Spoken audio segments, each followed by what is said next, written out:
अब रायपुर का एयरपोर्ट बेचने की तैयारी हो गई है। सिर्फ रायपुर नहीं, पूरे देश के 11 एयरपोर्ट निजी हाथों में सौंप दिए जाएंगे।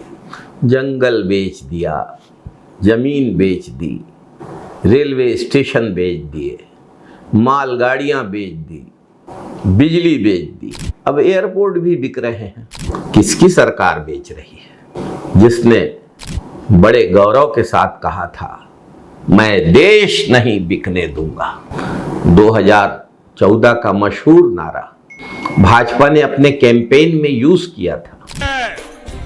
हाँ, मैंने कसम उठाई है, मैं देश नहीं बिकने दूंगा, सौगंध मुझे इस मिट्टी की।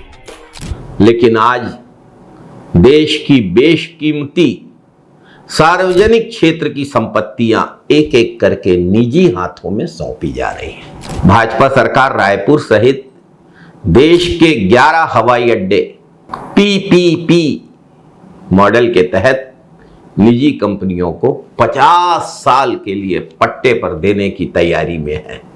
रायपुर, अमृतसर, वाराणसी, तिरुपति, भुवनेश्वर जैसे महत्वपूर्ण एयरपोर्ट, जिन हवाई अड्डों को जनता के पैसों से बनाया गया, उनके संचालन का और अधिकारों का बड़ा हिस्सा निजी कंपनियों को 50 साल के लिए देने की तैयारी है।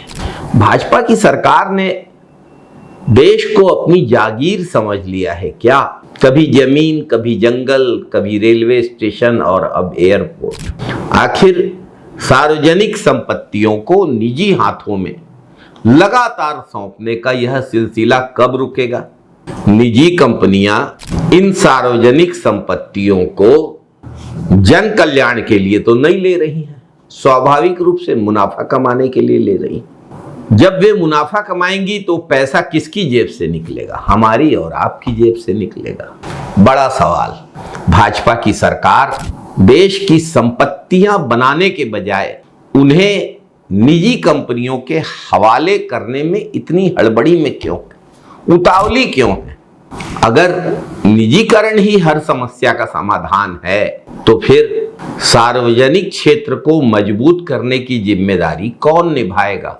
ये जो राष्ट्रीय संपत्तियां हैं, ये जनता के पैसे से बनी हैं। इन पर जनता का अधिकार है, किसी सरकार या किसी निजी कंपनी का अधिकार नहीं होना चाहिए। सरकार को बताना चाहिए कि 50 साल के लिए यह व्यवस्था किसके हित में है, इससे आम नागरिक को क्या फायदा मिलेगा, इससे देश का कौन सा हित होगा, इससे आम आदमी को क्या सुविधाएं मिलेंगी, इस मुनाफे का पैसा किसकी जेब में जाएगा और किसकी जेब से निकाला जाएगा। देश निश्चित रूप से किसी सरकार की निजी संपत्ति नहीं है। देश की जमीन, देश के जंगल, देश की रेल, देश के बंदरगाह, देश के एयरपोर्ट, ये सब जनता की अमानत है। इन्हें मनमाने तरीके से बांटने और 50-50 साल तक के लिए सौंपने का अधिकार किसी सरकार को नहीं है।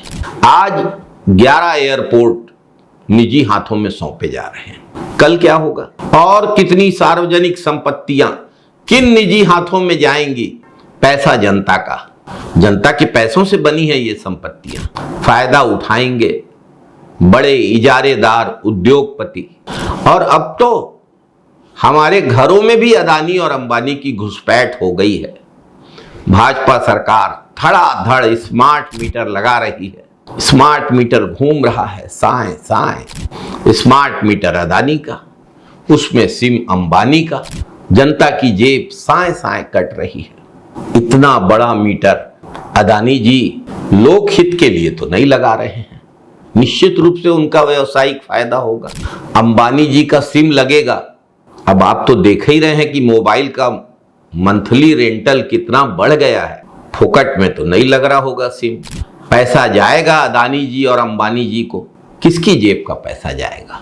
हमारी और आपकी जेब का पैसा जाएगा, जो बढ़े हुए बिल के रूप में वसूला जा रहा है। भाजपा की सरकार तो अदानी अंबानी की कठपुतली सरकार बन गई है।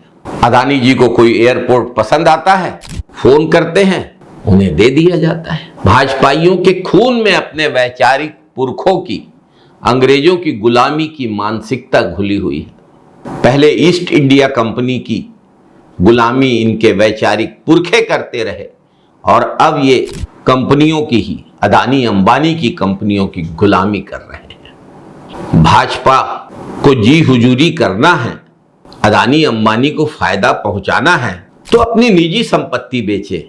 देश की संपत्ति इस तरह से बेचना ठीक नहीं है। ये देश आपकी जागीर नहीं है। सूरत पहुंचे थे सबसे पहले ईस्ट इंडिया कंपनी के जहाज, जो भारत से व्यापार करने के लिए बनी थी, और उस समय ईस्ट इंडिया कंपनी के प्रतिनिधि ने मुगल बादशाह जहांगीर के दरबार में घुटने टेक कर सूरत में व्यापार चलाने की अनुमति मांगी थी। धीरे धीरे ईस्ट इंडिया कंपनी ने भारत में धर्म के नाम पर लोगों को लड़ाया, राजाओं में फूट डाली और आखिर में ये हालत कर दी कि अंतिम मुगल बादशाह बहादुर शाह जफर की अगुवाई में रानी लक्ष्मीबाई, तात्या टोपे, अजीमुल्ला खां, मंगल पांडे जैसे भारतीयों को विद्रोह करना पड़ा 1857 में। क्या आपको नहीं लगता कि इन कंपनियों का बढ़ता हुआ व्यापार, इनका बढ़ता हुआ साम्राज्य